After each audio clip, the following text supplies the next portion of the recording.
26 নির্বাচনে বাংলা দখল করবে বিজেপি। কলকাতায় 3 দিন সফরে এসে আগেভাগেই এমন আত্মবিশ্বাসী মন্তব্য শোনা গেল কেন্দ্রীয় স্বরাষ্ট্রমন্ত্রী অমিত শাহের গলায়। তার দাবি 2/3 আসন নিয়ে বাংলায় সরকার গঠন করবে বিজেপি। তবে আগাগোড়াই আলোচনায় যে প্রসঙ্গ উঠে আসে তা হলো তৃণমূল বিজেপির সবটাই লোক দেখানো। বাংলায় ক্ষমতায় আসতেই চায় না বিজেপি। দিদি মোদির সেটিং রয়েছে, রাজ্যের ভোটের লড়াইটা শুধু গিমিক। এমনই গুঞ্জন প্রায় শোনা যায় বাংলার রাজনীতির অঙ্গনে। শুধু সাধারণ মানুষের মুখে নয়, বিরোধী শিবিরের নিচুতলার নেতাকর্মীদের মধ্যেও সেটিং তত্ত্ব নিয়ে আলোচনা চলে। তবে 3 দিনের রাজ্য সফরে এসে মঙ্গলবার সাংবাদিক বৈঠকে সেই কানাঘুষোতেই সরাসরি জল ঢেলে দেন কেন্দ্রীয় স্বরাষ্ট্রমন্ত্রী অমিত শাহ। কলকাতায় সাংবাদিক বৈঠকের প্রশ্নটা উঠতেই তার পাল্টা প্রশ্ন, তাহলে তিনি এখানে কেন? অমিত শাহ স্পষ্ট করে দেন, বিজেপির শীর্ষ নেতৃত্বের থেকে শুরু করে শেষ সারির কর্মী সবার লক্ষ্য একটাই, তৃণমূলকে বাংলা থেকে সরাতে হবে। তিনি বলেন, বিজেপির নিচুতলার কর্মী থেকে শুরু করে নরেন্দ্র মোদী সকলেই চান শিকড় থেকে তৃণমূলকে বাংলা থেকে উপড়ে ফেলতে। भारतीय जनता पार्टी का कोई नेता घुसपैठियों को आश्रय देने वाले के साथ नहीं रह सकता। ये भारतीय जनता पार्टी का सिद्धांत है और हम सब भारतीय जनता पार्टी के कार्यकर्ता से लेके मोदी जी तक कटिबद्ध है कि मूल समेत तृणमूल कांग्रेस की सरकार को हम उखाड़ कर फेंक देंगे। বঙ্গজয় বিজেপির দীর্ঘদিনের স্বপ্ন হলেও বারবার প্রাপ্তি ব্যর্থতা। দুর্বল সংগঠন, যথাযথ নেতৃত্বের অভাব, জনসংযোগে খামতি, এমন কয়েকটি ফ্যাক্টরকে দায়ী করা হয়েছে। তা মেনেও নিয়েছে বঙ্গ বিজেপির একাংশ। প্রতিবার ভোটের আগে বিজেপির শীর্ষ নেতারা বাংলায় এসে বর্তমান সরকারকে উৎখাতের কথা বলে হুঙ্কার দেন, আর ভোটের ফলাফলে দেখা যায় তাদের ঝুলিতে হাতে গোনা ভোট।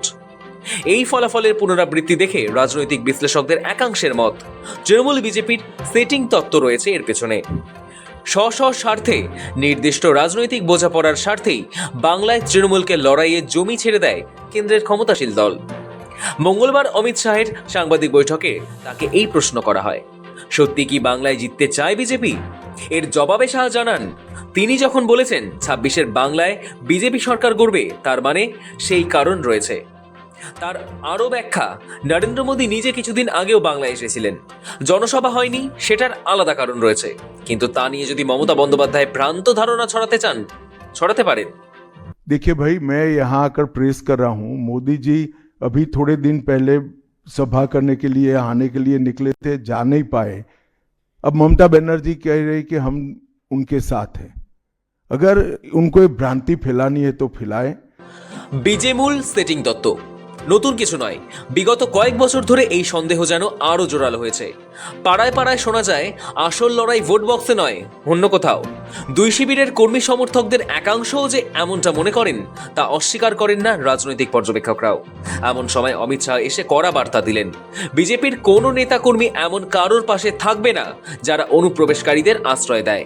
भारतीय जनता पार्टी का कोई नेता घुसपैठियों को आश्रय देने वाले के साथ नहीं रह सकता।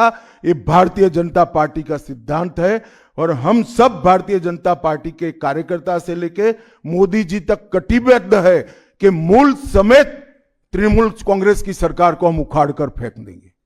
বাংলার রাজনীতিতে সেটিং আর ষড়যন্ত্র এর গল্প হয়তো থামবে না, তবে কলকাতা থেকে অমিত শাহের বার্তা স্পষ্ট, বিজেপি এই লড়াইকে লোক দেখানো বলে মানতে নারাজ। এখন প্রশ্ন একটাই, এই বক্তব্য মাঠে কতটা প্রভাব ফেলতে পারে তার উত্তর দেবে আগামী দিন। শৌভিক সান্যালের রিপোর্ট, সময় কলকাতা।